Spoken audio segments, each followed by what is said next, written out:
Why not order the same chair? Well, probably because we don't have around $300 sitting around to buy another chair to assemble and have in the office. Plus, there's nowhere to put it when we're not doing co-op.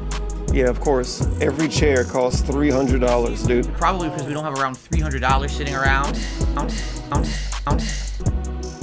Ayo, DSP projecting here, and what was that nonsense we just witnessed? As a modern day content curator, a fun exercise is going into the archives and just taking them in with a modern perspective. While just listening to this more recent Almighty Tevin classic hit, in the background, I heard the sound that inspired the video. And what was that sound on? The idea of Sir Philip spending $300 on her. He has her that brainwashed, her view of money so distorted that she was to scoff at the idea. We got to see it again when he guilt-tripped her for spending the money on Nintendo Online, making her feel like she didn't get enough value. And Phil is so confident of his con job, he'll blatantly say it on stream. The same stream, mind you, that in a few months he'll spend thousands on WWE champions proudly and publicly. In this next clip, Kat's sad reactions to Phil's joke is just an added bonus. But pay special attention to what Tevin says and does when adjusting thetheir cams on his re-stream. I'm scared, Phil. You're so big and tall and buff now. Yes, that's correct. I took steroids in the break, and I exploded out of my my body like the Hulk. Correct. That's what happened. Okay, now I got this layout as good as I think I could get it. Well, what we got going on here? First tip of the night.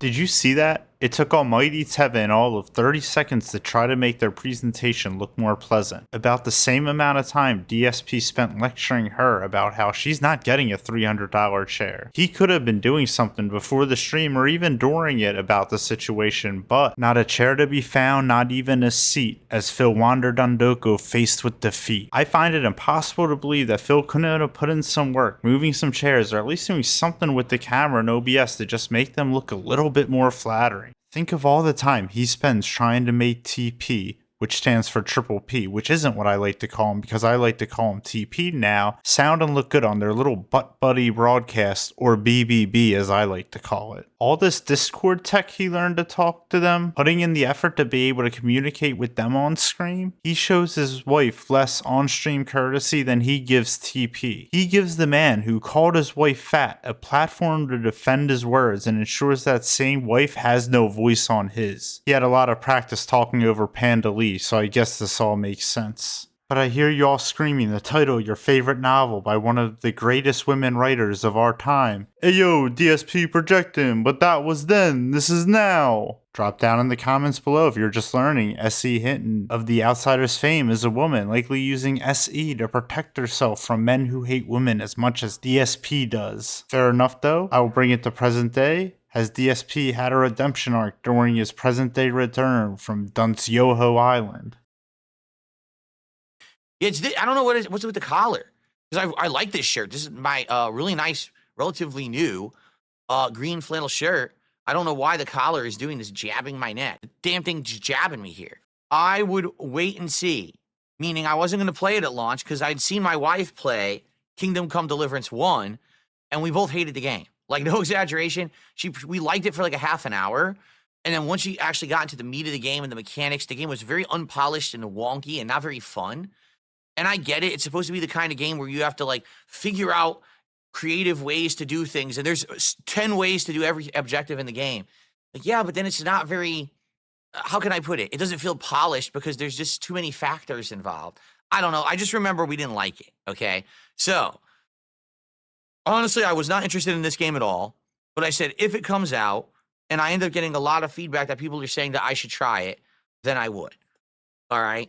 I didn't even realize I was going to uncover the source of the neck injury in this clip, but here you go. All this neck pain was caused by him getting stabbed by his shirt collar. A working class streamer is something to be. And also thank you for explaining what wait and see meant. As for the video game, it sounded like your wife liked it for half an hour until you made it abundantly clear that opinion was no longer appropriate in the snort fort. It sounds like you're intimidated by the cleverness of the game. How can a game with multiple ways to beat things feel unpolished? I never played the game, but if Phil's words have any credence, please correct me in the comments. It made the martyr and the savior look stupid in front of his family, and that was unacceptable. To ban world it goes. And so must Cat's enjoyment of the game. So you didn't like it, but if your audience wants you to play it, you'll humiliate yourself for them? What a motherfucker. And keeps kissing each other's ass and stroking each other's balls. You can believe whatever you want, okay?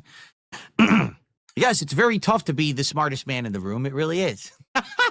It really is. It's tough to be the person who literally doesn't fall for height.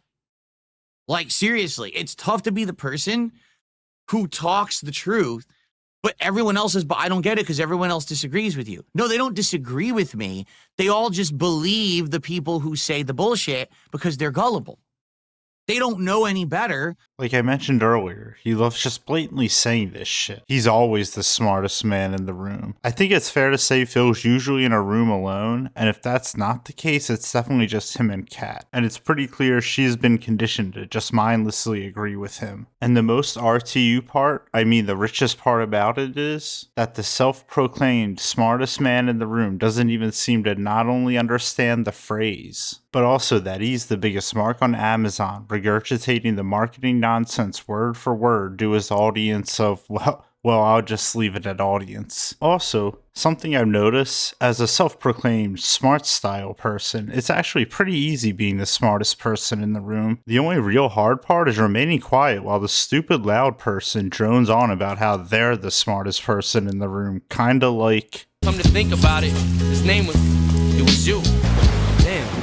And on that note, please like and subscribe if you want another curveball in the sports field just like that. Also, please check out whatever video YouTube recommends while the sick beat is playing.